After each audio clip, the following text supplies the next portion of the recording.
የኡራኤል የጥበብ ቀንዲል፣ የሳቅ ጎተራ፣ የመድረክ አብሪ ኮከብ፣ የጥበብ አድባር ጎልማሳው ነጻነት ወርቅነህ የጥበብ ጅማሮ ከመጀመሪያ ደረጃ ተማሪነቱ ጊዜ ጀምሮ በአማርኛ መምህሩ በጎ ምክርና መድረክ አመቻችነት ልዩ ተሰጥኦ ጠቋሚነት ከጥበብ ጋር የተዋወቀበት አጋጣሚ ነበር።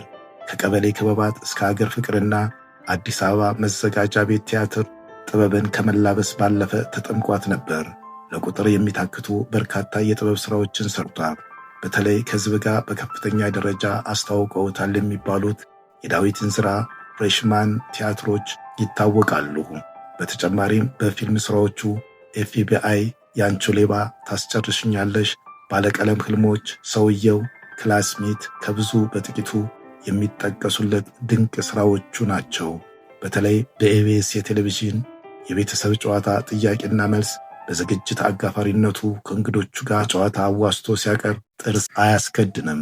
ድንገታዊ ሐሳብ ፈጠራነቱ፣ ቀልድ አፍላቂነቱ ያለውን ድንቅ ክህሎቱን አለማድነቅ አይቻልም። ከቅርብ ጊዜ ወዲህ በዚህ የጥበብ ሰው የአካል መለዋወጦች በሕዝብ ላይ ጥያቄ ሲያጭሩ ቆይተው ነበር። የፊት ገጽታ መለዋወጥ፣ የዓይኑ መቅላት፣ የክብደት መጨመርና የድካም ስሜት ፊቱ ላይ መታየት አንዳች ክፉ ሕመም እንዳደረበት ያሳብቁ ነበር። አንድ ወቅት ከሚያቀርብበት ዝግጅት ለተወሰነ ጊዜ መጥፋት ተከትሎ በኢቢኤስ የቴሌቪዥን ፕሮግራም አዘጋጆች ዘንድ ተጠይቆ ቀለል ያለ ሕመም ገጥሞኝ ለሕክምና ወደ ህንድ አገር አቅንቼ ነበር ሲል ገልጾ ነበር። ዛሬ የኢትዮጵያ ጥበብ አፍቃሪያንን ብቻ ሳይሆን ጥበብን ራሷን ያስተከዘ መጥፎ ዜና በዚህ የሳቅ ድምቀት በሆነው የጥበብ ልጅ ላይ ተሰምቷል። ዜናው ምናለ ሐሰት ቢሆን ብለን ሺህ ጊዜ ብንመኝም ከዚህ ዓለም ድካም እንዳረፈ የሚገልጽ መርዶ ተሰምቷል።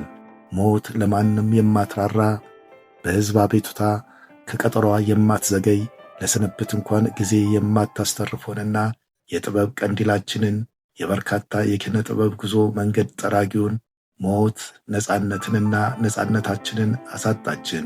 ምንም እንኳን ሥራዎቹ ሕያው ሆነው እሱን እንዳንረሳ ቢያደርግንም በአካል መለየቱ ግን መሪር ሐዘን ነው።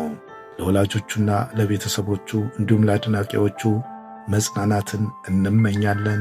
የዘላለም ዕረፍትን እንመኝልሃለን።